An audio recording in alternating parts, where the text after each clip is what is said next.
Hello friends, welcome back our channel. आप सभी का आपके अपने चैनल पर स्वागत है। और आज हम बात करने वाले हैं एस्टेट के एग्ज़ाम के ऊपर।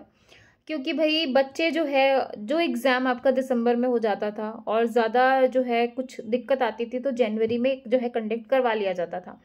बट जो है फरवरी, मार्च और अब जो है अप्रैल, मई, पता नहीं कहाँ कहाँ जो है चीज़ें जा रही हैं और जिसकी वजह से बच्चे जो है वो परेशान हैं। भाई ये सारी चीज़ों के ऊपर बात करेंगे, आपकी स्टडी से लेके आपकी एग्जाम डेट तक सारे पॉइंट्स को अच्छे से समझेंगे। और भाई अब आपको आगे क्या करना चाहिए, किस तरीके से करना चाहिए। क्योंकि देखो, जब हम किसी एग्जाम की तैयारी कर रहे होते हैं ना, तो जब तक उसका एग्जाम नहीं हो जाता है तब तक एक मन में जो है वो एक डर चला ही रहता है कि यार ये भी पढ़ लूँ, ये भी पढ़ लूँ, ये भी पढ़ लूँ, कहीं ये आ जाए। और जब एग्जाम डेट ऐसे आगे जाती है ना, तो फिर पढ़ने का बिल्कुल मन नहीं करता। आप चाहते भी हो ना तो भी नहीं पढ़ पाते, ये एक फैक्ट है ना। बहुत कम बच्चे होते हैं जो रेगुलर अपनी जो है बनाए रखते हैं, अदरवाइज बहुत सारे बच्चे जो है वहीं पर स्टॉप हो जाते हैं। क्योंकि ज़्यादातर जो लड़कियां हैं, जो हाउसवाइफ हैं या जो वर्किंग है, वो यही सोचते हैं यार मतलब क्या क्या मैनेज करें, किस तरीके से मैनेज करें। देखो, कुछ टाइम तो मैनेज हो जाता है, बच्चों को थोड़ा साइड किया जा सकता है, घर के कामों में थोड़ी कटौती की जा सकती है और उससे जो है टाइम निकाल के ज़्यादा पढ़ा जाता है। लेकिन जब इस तरीके से चीज़ें हो जाती है ना, तो सारी चीज़ें जो है ऑटोमेटिक वो हो जाता है। ठीक है, तो एक तो ये चीज़ है। अब जो है सेकंड पॉइंट है कि भाई आपका एग्ज़ाम जो है वो 8 या 9 फरवरी को होगा कि नहीं होगा। क्योंकि भाई सबसे जो एक चीज़ें जो है कंटिन्यूसली चल रही थी कि भाई 8-9 फरवरी को आपका एग्ज़ाम हो जाएगा, तो कहीं ना कहीं लग रहा था ठीक है भाई, इतना डिले हुआ है, 8-9 फरवरी को भी हो जाए तो ठीक है।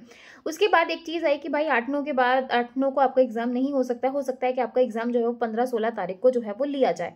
बट अब ऐसी अपडेट आ रही है कि भाई ना तो 8-9 को होगा, ना ही 15-16 को होगा। देखो, 8-9 और 15-16 का ऐसा कोई ऑफिशियल तो आया नहीं था, लेकिन हाँ, हर कोई जो है जो चीज़ें आती हैं इंटरनली, उससे ये लगाया, अनुमान लगाया जा रहा था कि भाई 8-9 को आपका एग्जाम हो जाएगा। फिर ऐसा हुआ कि भाई 15-16 को हो जाएगा।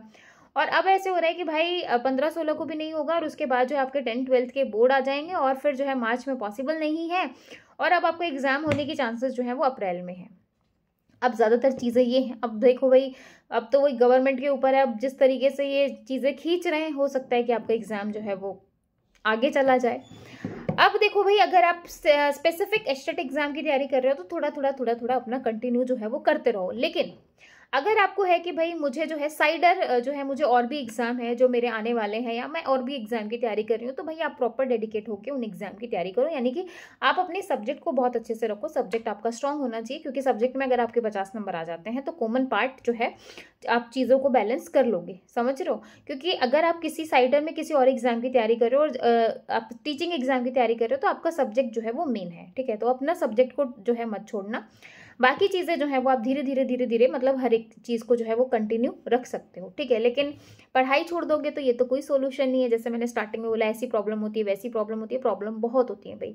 उसको तो मैं डिनाई करती ही नहीं हूँ कि भाई प्रॉब्लम नहीं होती। बहुत सारी लड़कियां हैं जो अभी अपनी मतलब कितनी प्रॉब्लम है जो हम चाह के भी किसी को नहीं बोल पाते हैं, और फिर भी हम चाहते हैं कि भाई चीज़ें हो जाएं, हम कुछ करें, हम कुछ करें और हम कुछ करें। ठीक है, तो भाई कहने का मतलब ये है कि आधा घंटा पढ़ो या 1 घंटा पढ़ो, या आप किसी और एग्जाम की तैयारी कर रहे हो, तो भाई अपनी पढ़ाई को कंटिन्यू रखो। कुल मिला के बात ये है कि जब आप कंटिन्यू रहते हो तो भाई एक तो जो लर्निंग की कैपेसिटी है, क्योंकि चीज़ें क्या होती हैं, आपको मेमोराइज करनी पड़ती हैं, याद करनी पड़ती हैं, और वो चीज़ें जब आपकी कंटिन्यूटी नहीं होगी ना, तो आप जब किसी टीचर का 4 बार सुनोगे तब जाके आपको समझ में आएगा। लेकिन अगर आप लगातार पढ़ रहे हो ना, तो आपको एक बार में 2x की स्पीड में भी समझ में आ जाएगा। ये एक फैक्ट है। अगर आपकी लगातार जो है आपकी रीडिंग की, लर्निंग की, याद करने की कैपेसिटी मतलब हो गई है ना, तो आप किसी टीचर का एक बार चीज़ पढ़ रहे हो तो आपको वो कंसेप्ट तुरंत समझ में आ जाएगा, है ना।